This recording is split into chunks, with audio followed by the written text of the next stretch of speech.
Ang pagtuturo po kasi isn't all about exercise ng voice, no? Kasama rin po kasi sa tinuturo namin yung discipline ng isang singer. Isa po kasi akong vocal coach, nagtuturo sa mga kagaya ko na aspirants din.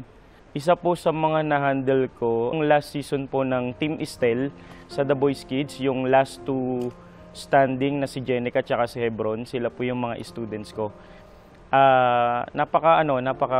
Malaking achievement po yun para sa isang nagtuturo. Sumali po ako ng Tanghalan ng Kampiyon last season, which is season 2. Sobrang laki po nung naitulong sa akin talaga ng programang ito. Mas naging credible ka kasi ikaw mismo na nagtuturo ay alam nilang na-experience mo rin sumali sa isang singing contest. Mahirap po kasi na nagtuturo ka na puro daw. O sabi daw kasi ganito yung ire-ready na song. Sabi daw kasi malamig doon. Sabi daw kasi ganito lang yung mga susuotin. Hindi mo yun maituturo sa mga students mo. Not unless ikaw mismo as vocal coach nila is na-experience mo. Ako si Lawrence Bachansila, 36 from Quezon City.